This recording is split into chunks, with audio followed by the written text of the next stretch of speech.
Haleluya, haleluya. Mari kita beri pujian yang terbaik buat Allah kita. Haleluya.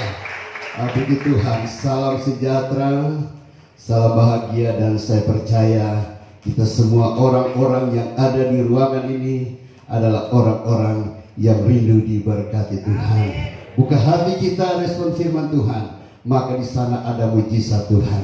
Haleluya. Puji Tuhan. Kepercayaan yang luar biasa bagi saya lewat Bapak Gembala dan juga sebagai Ketua Majelis Daerah Sulawesi Tengah mempercayakan saya melayani lewat kebenaran firman Tuhan. Wajah saya memang tidak asing untuk GPDI Siloam, tapi mungkin banyak juga yang belum tahu nama saya. Saya Pendeta Yandri Walean dan melayani di Desa Kalukubula, khususnya di kompleks perumahan BTN Kelapa Mas Permai. Puji Tuhan, sampai hari ini kami kuat sehat melayani semua karena anugerah Tuhan. Firman Tuhan pada pagi hari ini dengan satu tema, hidup yang tidak terpisah dengan kasih Kristus. Roma 8 ayat 35 sampai dengan ayat yang ke-37. Siapakah yang akan memisahkan kita dari kasih Kristus? Penindasan atau kesesakan atau penganiayaan, atau kelaparan atau ketelanjangan, atau bahaya atau pedang? Seperti ada tertulis, oleh karena engkau kami ada dalam bahaya maut sepanjang hari. Kami telah dianggap sebagai domba-domba sembelihan. Tetapi dalam semuanya itu kita lebih daripada orang-orang yang menang oleh Dia yang telah mengasihi kita. Katakan amin. Haleluya. Kita adalah orang-orang yang lebih dari pemenang. Ini firman Allah, ini sebuah ketetapan di mana setiap orang-orang percaya, setiap anak-anak Tuhan, gereja Tuhan yang mengasihi Tuhan, yang hidup di dalam kehendak Tuhan, sebenarnya Allah telah tetapkan mereka sebagai pemenang, bahkan lebih daripada pemenang. Katakan amin, saudara. Kita orang-orang yang ditetapkan oleh Tuhan. Ini sebuah ketetapan Allah, sebuah kebenaran Allah yang pasti, yang tidak perlu diragukan. Dan ini diungkapkan oleh seorang rasul yang besar, namanya Paulus. Bagaimana perjalanan hidup Paulus di dalam melayani Tuhan. Ayat-ayat sebelumnya telah kita baca bagaimana kesukaran, bagaimana penderitaan, bagaimana tantangan, ketelanjangan, kelaparan, bahkan diperhadapkan dengan maut. Ada pedang yang siap untuk membunuh Paulus, bahkan rekan-rekan sepelayanan Paulus. Tapi ungkapan di dalam ayat yang ke-37, tetapi dalam semuanya itu, di dalam segala kesulitan, di dalam segala kesukaran, di dalam segala tantangan hidup apapun, Paulus berkata bahwa itu tidak akan memisahkan aku dengan kasih Kristus. Kenapa? Sebab aku ditentukan Allah sebagai seorang pemenang. Haleluya.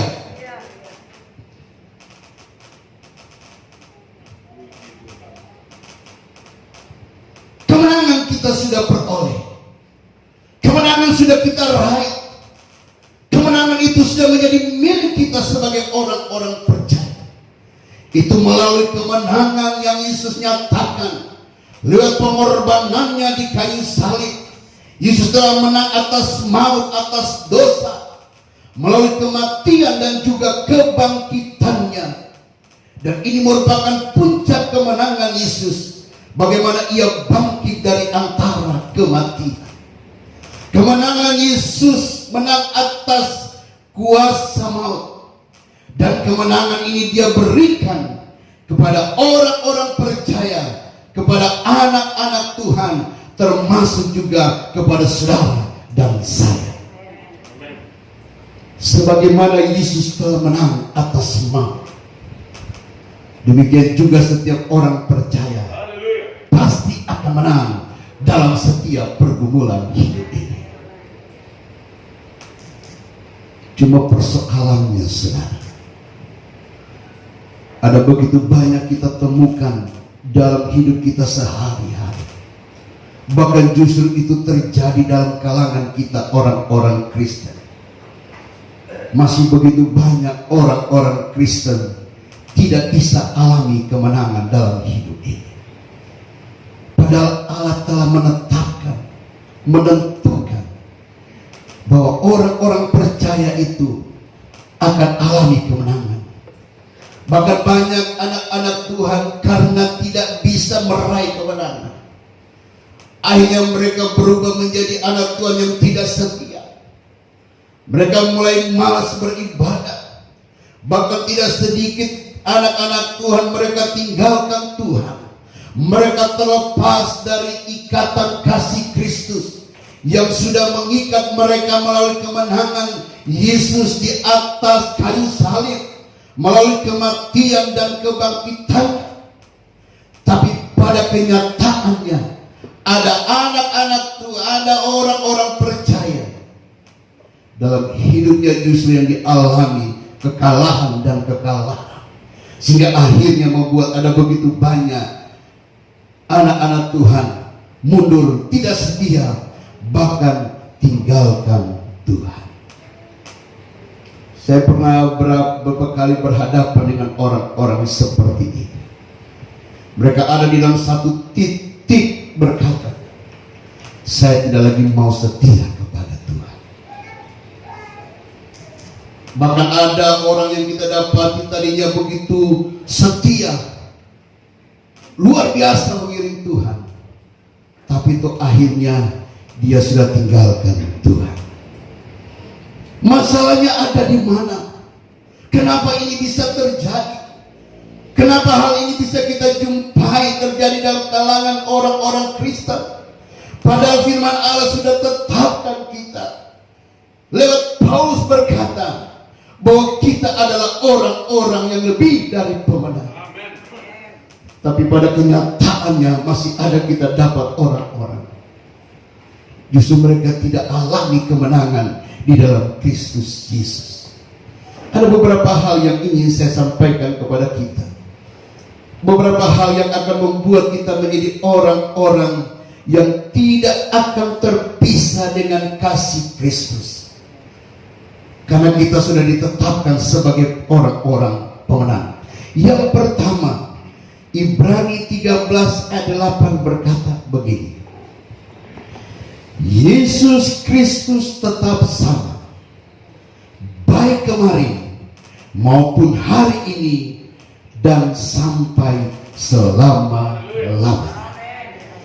Yang pertama, untuk kita menjadi anak-anak Tuhan yang tetap terikat dengan kasih Kristus, tidak terpisah dengan kasih Kristus. Saya mau katakan, orang yang terpisah dengan kasih Kristus, dia akan mengalami kegagalan dalam hidupnya. Dan bukan hanya alami kegagalan, tapi justru dia akan alami kebinasaan. Orang yang terpisah dengan kasih Kristus bukan hanya tidak menghargai pengorbanan Yesus, tapi justrunya dia memilih untuk dia alami kebinasaan.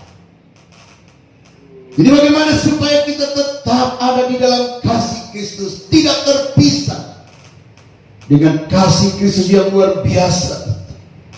Yang pertama, milikilah pandangan yang benar tentang Allah kita. Firman Allah berkata, Yesus yang kita sembah, Yesus yang kita layani siang malam, yang menjadi pusat penyembahan kita, yang selalu menjadi tempat kita berseru, tempat kita berdoa, tempat kita selalu menaikkan setiap pergumulan-pergumulan kita. Firman Allah berkata bahwa Yesus itu tetap sama, dahulu, hari ini, besok, bahkan sampai selama-lamanya.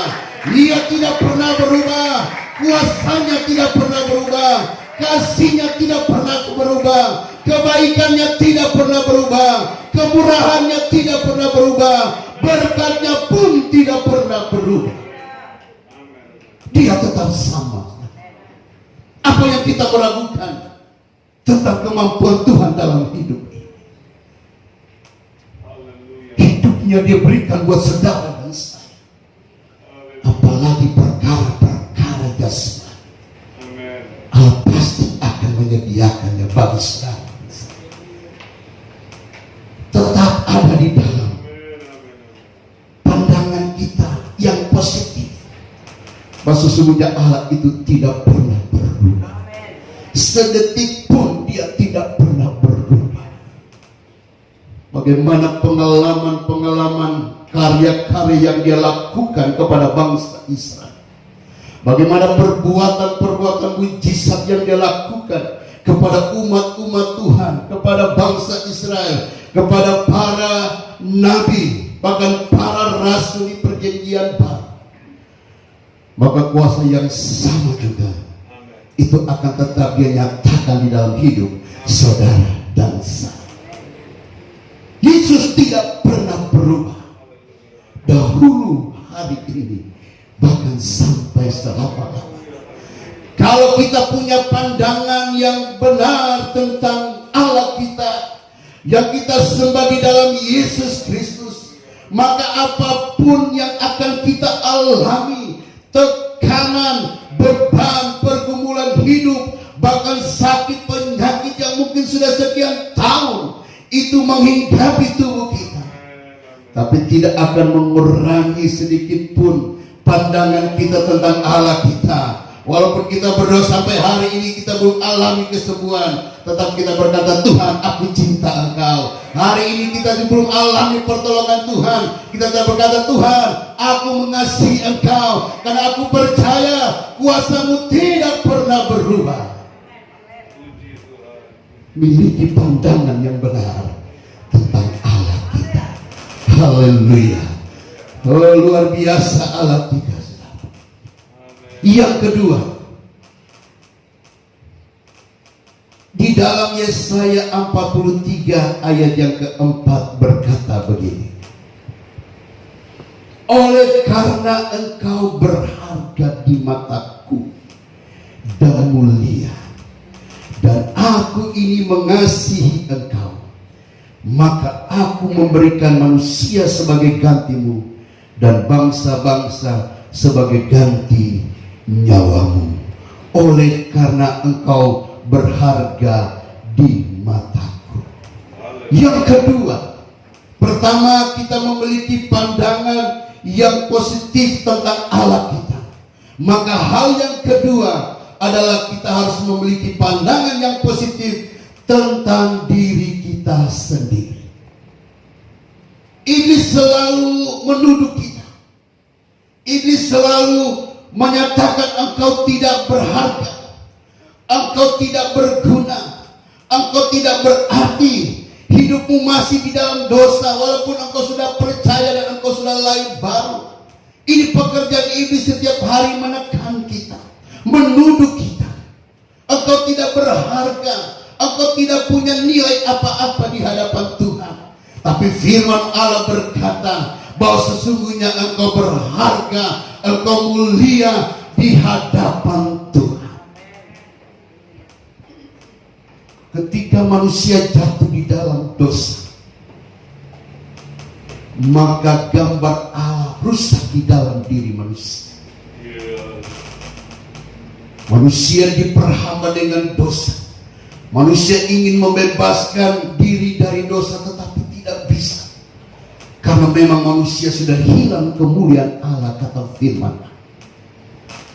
Tapi kemudian Allah mengutus anaknya Yesus Kristus datang ke dalam dunia. Lalu kemudian dia mati di kayu salib dan dia bangkit. Maka mengembalikan gambar Allah yang rusak di dalam diri manusia, sehingga kita kembali menjadi ciptaan yang mulia di hadapan Tuhan. Kita menjadi segambar dengan Allah. Sifat-sifat Allah kembali ada di dalam hidup kita. Yang tadinya kita tidak kudus karena dosa, tetapi kita menjadi orang-orang yang percaya, sehingga kita dikuduskan dengan darah Yesus, sehingga kita menjadi orang-orang yang berharga dan mulia di hadapan Tuhan. Makanya jangan pernah saudara mau ditekan oleh iblis. Jangan mau saudara diintimidasi oleh iblis dengan berkata engkau tidak berharga, engkau tidak punya arti apa-apa di hadapan Tuhan. Tapi sesungguhnya darah Kristus sudah tercurah. Darah Kristus sudah mengalihkan posisi kita kepada posisi yang semula, menjadi ciptaan yang mulia, yang berharga, yang harganya, kata firman Allah, bukan ditebus dengan emas dan perak, tapi dengan darah anak domba Allah yang tidak bercacat celah. Begini-begini orang ini mahal di hadapan Tuhan. Amin. Orang mulia di hadapan Tuhan. Walaupun mungkin sampai saat ini kita hidup dalam keadaan yang susah dibandingkan dengan orang-orang yang hidupnya penuh dengan kemewahan, tapi mereka tidak dalam Tuhan. Mereka tidak punya harga di hadapan Tuhan. Saya bangga jadi orang Kristen, jadi anak Tuhan, jadi hamba Tuhan. Sebab nilai harga kita bukan hanya sampai kita masa hidup saja. Justru pun sampai kita mati, kita tetap berharga di hadapan Tuhan. Ada yang mengatakan berharga di mata Tuhan kematian orang-orang yang dikasihinya. Artinya apa? Bukan hanya masa hidup saja ketika kita di dalam Tuhan, kita memiliki harga yang mahal. Sampai mati pun ketika kita mati di dalam Tuhan, kita tetap berharga di hadapan Tuhan. Anak-anak muda yang hadir pada pagi hari ini, saya mau katakan, engkau berharga, engkau mahal. Jangan sampai jual murah keselamatanmu hanya karena seorang kekasih. Jangan sampai kita jual harga yang mahal itu hanya dengan sebuah jabatan. Itu tidak akan memberikan jaminan pada keselamatan. Milikilah pandangan yang benar tentang Allah kita dan juga tentang diri kita. Ternyata saya ini orang yang mahal di hadapan Tuhan. Mari jangan jual mahal, saudara. Sebenarnya orang dunia kan tidak boleh berdekat. Saya kita mahal karena murah. Tapi jangan jual murah keselamatan kita. Amin. Ini yang harus selalu ada di dalam hati dan pikiran kita. Bahwa sebenarnya aku ini mahal dan mulia, bukan ditebus dengan harta dunia, tapi dengan darah yang mahal, sehingga nilaiku tidak bisa dibandingkan dengan segala kekayaan apapun yang ada di dalam dunia ini. Sehingga apapun yang sedang terjadi dalam hidup ini, sesungguhnya aku adalah orang-orang yang berharga di hadapan Tuhan. Yang ketiga atau yang terakhir, bagaimana supaya kita tetap hidup di dalam kasih Kristus, tidak terlepas, tidak terpisah. Karena saya katakan kasih Kristus itu sangat mahal, karena yang mengorbankan hidupnya adalah Allah di dalam Yesus Kristus. Yang ketiga, di dalam 1 Korintus 10 ayat 13 berkata begini, pencobaan-pencobaan yang kamu alami ialah pencobaan-pencobaan biasa yang tidak melebihi kekuatan manusia. Sebab Allah setia, dan karena itu Ia tidak akan membiarkan kamu dicobai melampaui kekuatanmu. Pada waktu dicobai, Ia akan memberikan kepadamu jalan keluar sehingga kamu dapat menanggungnya. Yang ketiga, bagaimana supaya kita tetap ada di dalam kasih Kristus, terikat dengan kasih Kristus. Walaupun banyak tantangan, persoalan, pergumulan hidup yang kita alami, milikilah pandangan yang benar tentang persoalan yang kita alami. Tidak satupun yang tidak punya masalah. Justru orang Kristen kalau tidak punya persoalan itu tanda tanya hubungannya dengan Tuhan. Karena firman Allah berkata, masa yang terjadi, ujian terjadi itu adalah bagian daripada proses Allah untuk menjadikan kita semakin murni, semakin mulia di hadapan Tuhan. Miliki pandangan yang benar dengan persoalan yang kita alami. Masalah-masalah yang terjadi dalam hidup kita, masalah dalam rumah tangga, masalah dalam pekerjaan, dalam bisnis, dalam usaha. Apalagi dengan keadaan sekarang sampai hari ini pandemi corona belum berakhir. Dan saya katakan kepada jemaat, pandemi ini tidak akan pernah selesai. Tapi yang ada, Tuhan akan pasti punya cara untuk menolong kita, sehingga kita tidak hidup dalam ketakutan adanya pandemi ini. Banyak orang alami kebangkrutan dalam usaha. Banyak orang di PHK, diberhentikan karena keadaan, sehingga akhirnya membuat dia semakin ada dalam tekanan persoalan, ada dalam tekanan hidup, ada di dalam persoalan hidup. Tapi sesungguhnya firman Allah berkata bahwa setiap cobaan yang kita alami itu tidak melebihi kekuatan kita. Allah tahu kemampuan kita, dan Allah tidak akan memberikan melebihi dari kekuatan kita. Saya sampai hari ini selalu ada dalam tekanan di tempat pelayanan saya. Tapi di satu sisi ada kekuatan Allah yang selalu menolong saya, menolong istri jemaat yang ada. Saya melihat bahwa apa yang terjadi dalam pelayanan itu bagian dari pembentukan Allah kepada saya, kepada istri, untuk tetap kuat dan setia melayani akan Tuhan. Persoalan, masalah, beban, sakit, penyakit, sekalipun dikatakan itu tidak melebihi kekuatan kita, dan Allah tidak membiarkan kita. Allah saja berkata, Allah yang setia, Dia tidak akan membiarkan kamu dicobai melebihi kekuatanmu. Pada waktu kamu ada di dalam pencobaan dan engkau memiliki pandangan yang benar tentang masalah itu, maka firman Allah berkata, waktu kamu dicobai, Ia akan memberikan kepadamu jalan keluar sehingga kamu dapat menanggungnya. Haleluya, haleluya. Miliki pandangan yang benar tentang persoalan. Jangan melihat persoalan itu suatu musibah yang besar. Jangan lihat persoalan itu sebagai sesuatu kegagalan dalam hidupmu sebagai anak-anak Tuhan. Tapi lihatlah persoalan itu sebagai bagian dari Tuhan izinkan, karena tidak melebihi kekuatan kita, dan pasti Tuhan akan memberikan jalan keluar untuk kita menang dari setiap persoalan dan pergumulan hidup ini. Paulus berkata, tidak ada yang dapat memisahkan aku dengan kasih Kristus, sekalipun ada di dalam keadaan yang begitu berat. Tapi dia berkata, dari semuanya itu aku lebih daripada Bapa. Lebih dari semuanya itu, Allah telah tetapkan kita menjadi orang-orang yang lebih daripada pemenang. Oleh sebab itu, biarlah hidup kita tetap ada di dalam kasih Kristus. Kalau saudara mau alami kemenangan, hidup tetap di dalam kasih Kristus. Jangan tinggalkan kasih Kristus. Jangan lari dari kasih Kristus. Jangan mundur dari kasih Kristus. Tapi tetaplah hidupmu di dalam kasih Kristus. Ya hati Pantekosta heranlah, ya hati